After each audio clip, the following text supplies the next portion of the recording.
Hello,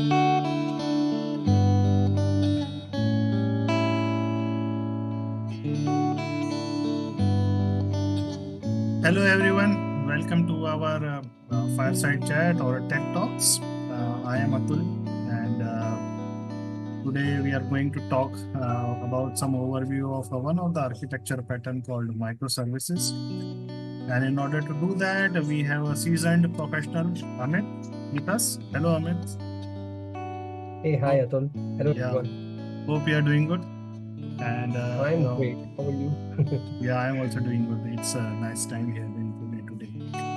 So over to you if you can just give a brief introduction of you, what you are doing, and what all different experience you carry, and then we will take up how the discussion and kind of see what we can cover in microservices today. Sure.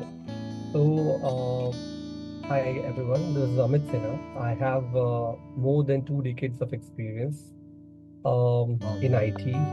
Yes, I get into business architecture, some part of business development, RFP, pre-sales, sales, interacting with clients, and then deriving the value generation. I get into a lot of value stream mapping exercises. So, yes, we'll today talk about the value stream mapping, the business driven design, and microservices.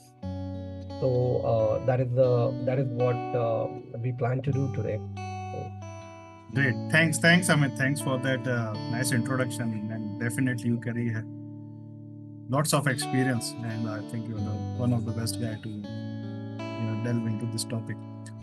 So to start the discussion, let's first understand how do we classify or how do we look into business from an architecture or from a technology perspective. So business may mean different to different kind of personas. So as a technologist, how would you define a business to be? So so, whenever we go to any client, or like if you see any industry mhm. now, because of digital penetration, there's a lot of process changes are happening. So how is the process and what it operationalize is Mhm. the capability. So Okay. definitely now, when we see the different capabilities of any industry in whether it is a retail industry, a manufacturing, a healthcare, or a telecom, media, everywhere we see from if you see in from an architect perspective, it's mostly the capabilities, Mhm. and then under those capabilities comes the processes which are operationalizing it, right? Okay. Okay.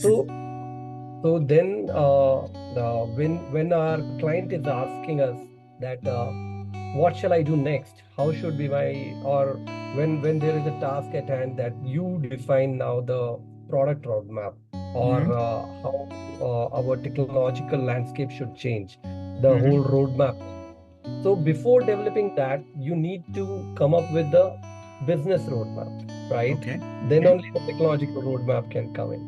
And before doing, and for doing that business roadmap, you need to understand the value Okay. stream mapping, because all the processes what that capabilities consist of, and you need to go in deep of all those business processes. And once you go in depth of those business processes, you exactly map the customer journey. There, what should change? Either the stakeholder or the customer itself, they will be saying that, okay, we want it that way. Or Okay. you have to think that what we should change in that business process or in that customer journey. Let's suppose someone is buying from some website which is making him to click 7 steps, Mhm. 7 clicks Mhm. to just buy to just buy a merchandise. How can we reduce it to 2 steps or one Okay. step? Just scan the thing and directly go on the checkout page. So that is how we do the value stream mapping, and that is how the business roadmaps are constructed and the technological roadmap comes in. Oh, So that's with very insightful. yeah, Yeah.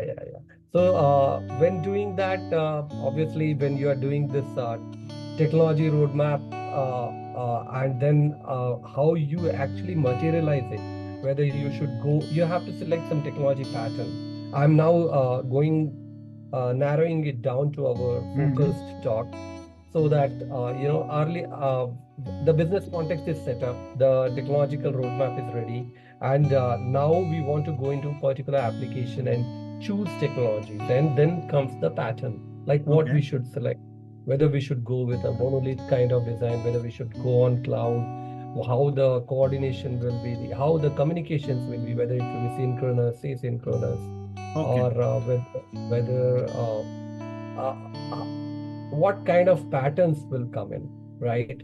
Whether what kind of consistency would happen at the database layer, whether it will be distributed database, whether it's all the in one schema, or uh, whether we will have the eventual consistency, or will directly whenever some changes are happening, we will directly commit it in the database. So Okay. at the UI layer, at the server level, at the database level, yes, everywhere we think of, we just see that which architecture pattern we have to follow. Beautiful. Okay, Yeah. great.